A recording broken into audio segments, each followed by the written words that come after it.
नमस्कार, मी दिनेश कांजी. आपण बघताय न्यूज डंका. पश्चिम बंगालमध्ये तृणमूल काँग्रेसच्या नेत्यांनी जनतेकडून फेकल्या जाणाऱ्या सडक्या अंड्याचा धसका घेतलेला आहे. हा प्रयोग आधी सुरू झाला भाईपो अभिषेक बॅनर्जी यांच्यापासून आणि त्याच्यानंतर जनतेने हा प्रयोग सरसकट राबवायला सुरुवात केली. महुआ मैत्रा ज्या तृणमूल काँग्रेसच्या नेत्या आहेत, खासदार आहेत, त्यांनी या अंड्यांची इतकी दहशत घेतलेली आहे की त्यांनी भाजपच्या कार्यकर्त्यांना धमकावलेलं आहे. माझ्यावर अंडी फेकण्याचा प्रयत्न कराल तर मी FIR करेन. न मागता ही अंडी मिळत आहेत आणि त्याची कारणं अनेक आहेत. पश्चिम बंगालमध्ये तृणमूल काँग्रेसची सत्ता 15 वर्ष होती आणि या सत्ता काळामध्ये विकासाचं नावनिशाण नव्हतं. बेरोजगारी प्रचंड वाढलेली, तरुण तरुणींचं मोठ्या संख्येने स्थलांतर सुरू होतं. त्यात भरीला भर म्हणून बांगलादेशींची घुसखोरी, गुंडगिरी, दहशतीचे प्रयोग हे सगळंच. आणि या सगळ्याच्या मोबदल्यात जनता आता त्यांना अंड्यांचा प्रसाद देते. त्या तुलनेमध्ये उत्तर प्रदेश जर आपण पाहिलात, योगी आदित्यनाथ यांची सत्ता आहे, त्याची दुसरी टर्म आहे. या 2 टर्ममध्ये त्यांनी उत्तर प्रदेशचा कायापालट केलेला आहे. आर्थिक वर्ष 2025-26 मध्ये उत्तर प्रदेशची जी निर्यात आहे ती 2 लाख कोटींच्या पार गेलेली आहे. महाराष्ट्र हे औद्योगिकदृष्ट्या देशातलं नंबर 1 राज्य. महाराष्ट्राची निर्यात आहे 4 लाख कोटी, उत्तर प्रदेशची निर्यात आहे 2 लाख कोटी. म्हणजे उत्तर प्रदेश थेट महाराष्ट्राबरोबर आता स्पर्धा करतोय. याच विषयावर या व्हिडिओमध्ये आज बोलणार आहोत. परंतु व्हिडिओ सुरू करण्यापूर्वी एक छोटीशी विनंती, आमचा चॅनल सबस्क्राईब करा आणि जर आवडला तर व्हिडिओ लाईक करा, शेअर करा, हाईप करा. या देशातले जे डावे, पुरोगामी आणि लिबरल विचारवंत आहेत, खरं तर विचार जनता आहेत, त्यांना हिंदुत्वाची प्रचंड ॲलर्जी आहे. भगवा बघितल्यावर यांना पोटदुखी सुरू होते. हिंदुत्वाला या मंडळींनी कायम बदनाम करण्याचा प्रयत्न केला. हिंदुत्व म्हणजे संकुचित, हिंदुत्व म्हणजे बुरसटलेलं, हिंदुत्व म्हणजे मागास आणि धर्मनिरपेक्षता म्हणजे काय? धर्मनिरपेक्षता म्हणजे पुढारलेलेपण, धर्मनिरपेक्षता म्हणजे पुरोगामित्व. खरं तर वास्तव खूप वेगळं आहे. प्रत्यक्षात जे चित्र आहे ते नेमकं उलट आहे. योगी आदित्यनाथ जे भगवादारी आहेत, त्यांनी गेल्या 2 टर्ममध्ये उत्तर प्रदेशचा कायापालट केलेला दिसतो.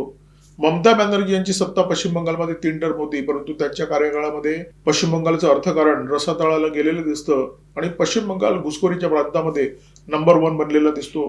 हिंदुत्ववाद्यांची सत्ता ज्या ज्या राज्यामध्ये आहे तिथे तिथे भरभराट झालेली दिसते. ममता बॅनर्जी यांनी मुख्यमंत्री पदाची शपथ घेतली 2011 मध्ये.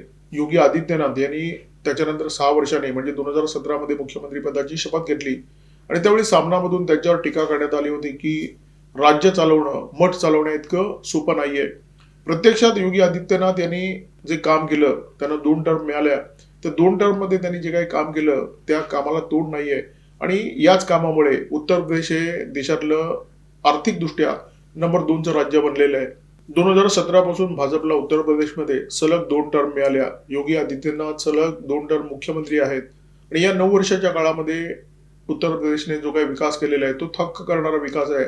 उत्तर प्रदेशमध्ये 2025-26 या आर्थिक वर्षामध्ये 2,13,00,000 कोटींची निर्यात केलेली आहे आणि याच्यामध्ये सर्वाधिक जो वाटा आहे तो इलेक्ट्रिक आणि इलेक्ट्रॉनिक वस्तूंचा आहे.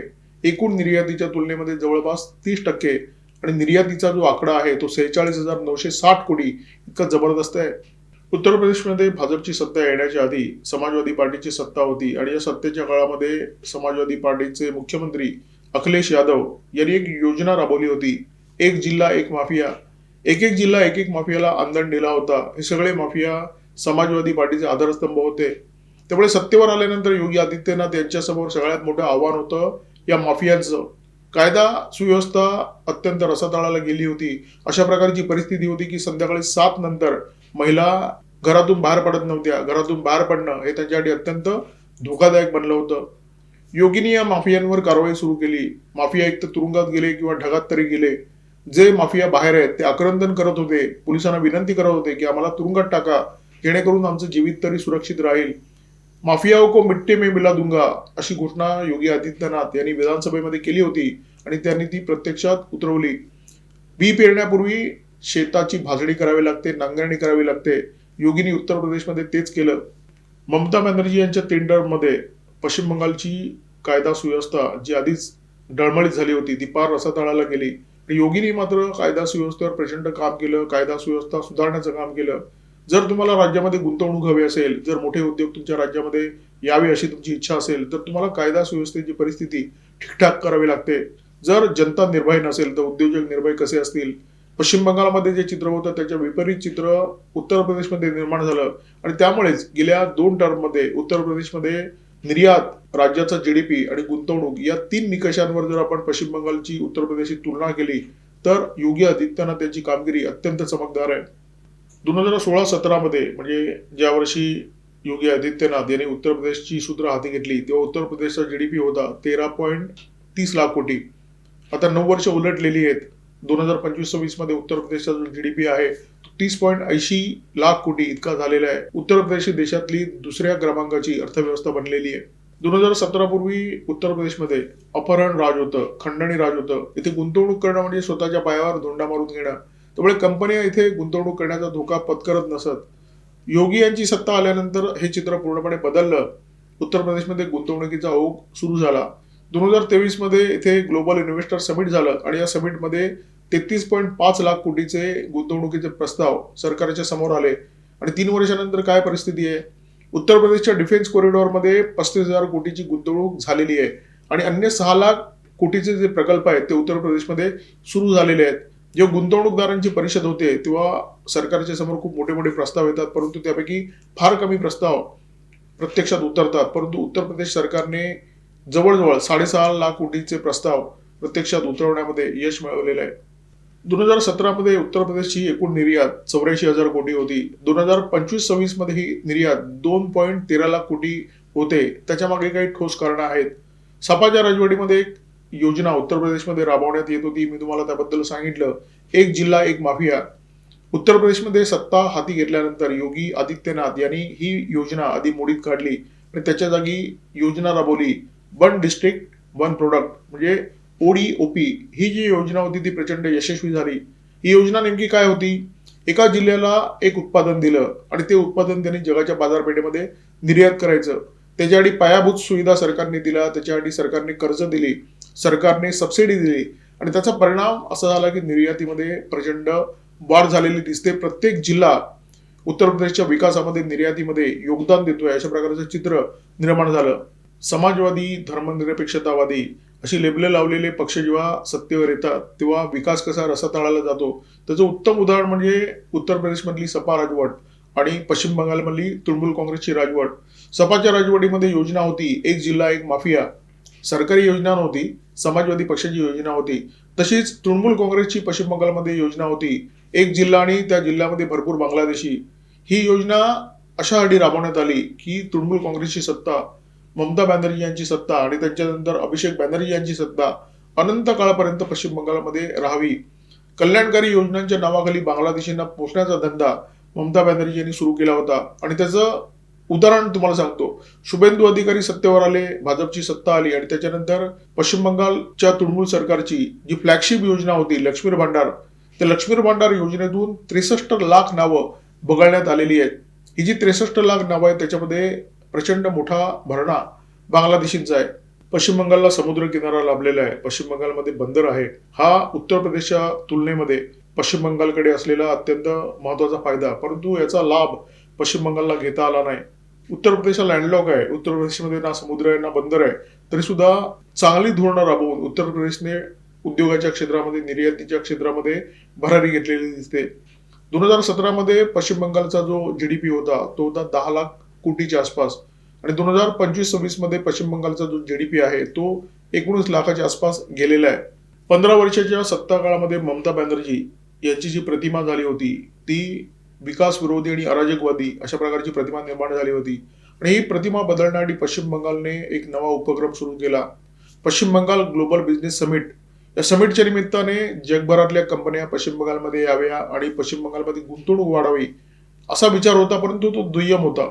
खरा विचार हा होता की या समिटच्या निमित्ताने पश्चिम बंगालमध्ये ममता बॅनर्जी यांची जी प्रतिमा निर्माण झालेली आहे विकास विरोधी प्रतिमा, ती प्रतिमा सुधारावी, एक नवी प्रतिमा ममता बॅनर्जी यांची निर्माण करावी हा उद्देश या उपक्रमाच्या मागे होता. त्याच्यामुळे राज्य सरकार या उपक्रमावर प्रचंड मोठा खर्च करायची, जाहिरातबाजीवर प्रचंड मोठा खर्च व्हायचा, परंतु हाती काय लागलं? 2019 ते 2024 या 5 वर्षांचे आकडे जर आपण पाहिले तर पश्चिम बंगालमध्ये फक्त 13,945 कोटी इतकी गुंतवणूक आलेली आहे. म्हणजे डॉलरच्या भाषेत बोलायचं झालं तर जेमतेम $1.5 अब्ज. इतर राज्यांशी जर तुलना केली तर हा जो आकडा आहे तो अत्यंत चिंताजनक आहे, अत्यंत नकारात्मक आहे. 2017 मध्ये पश्चिम बंगालचं निर्यातीमध्ये जे योगदान होतं ते होतं 65,000 कोटी. 2025-26 मध्ये पश्चिम बंगालची निर्यात झाली 1.47 लाख कोटी.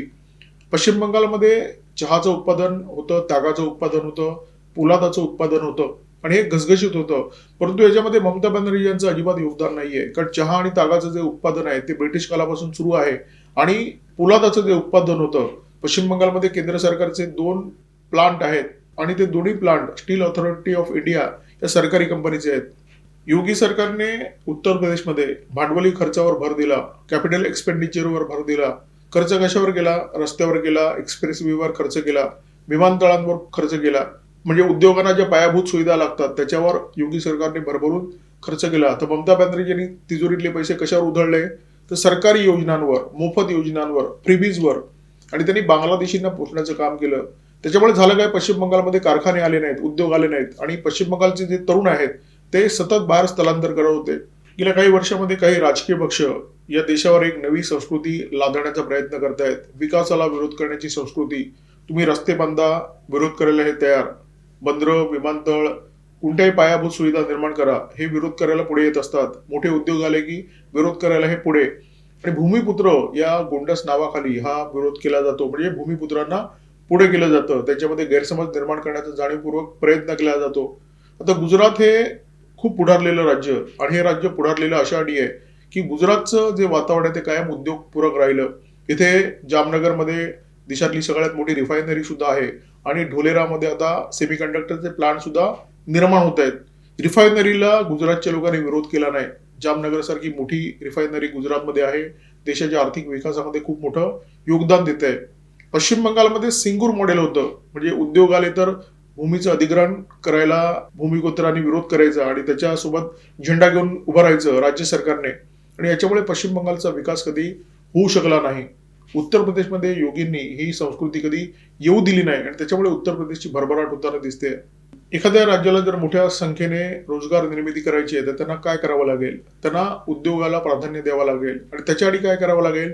कायदा सुव्यवस्था उत्तम ठेवावी लागेल. तुम्हाला पायाभूत सुविधांचं एक मोठं जाळं राज्यामध्ये निर्माण करावं लागेल आणि त्या राज्याचं धोरण प्रगतिशील ठेवावं लागेल. परंतु हे खूप कठीण काम आहे.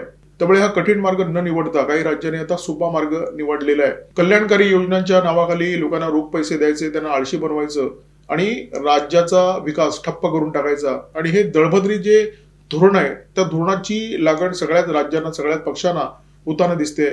म्हणजे काम करणारे जे लोक आहेत त्यांच्यावर कराचा बोजा लादायचा आणि काम न करणारे जे लोक आहेत त्यांना घरी बसून पैसे वाटायचे आणि मताची बेगमी करून घ्यायची. आणि हे सोपं पण आहे आणि याच्यामुळे लोकप्रियता पण मिळते, सत्ता पण बराच काळ टिकून राहते. पश्चिम बंगालने हेच मॉडेल स्वीकारलं म्हणजे तृणमूल काँग्रेसच्या सरकारने स्वीकारलं आणि राज्याला अक्षरशः भिकेला लावलं आणि त्यामध्ये भर पडली दहशतीच्या प्रयोगाची, त्याच्यामध्ये भर पडली बांगलादेशींच्या घुसखोरीची. त्या तुलनेत उत्तर प्रदेशने एक वेगळी वाट चुकाळली आणि विकासाच्या मार्गावर उत्तर प्रदेश खूप पुढे गेलेला दिसतोय.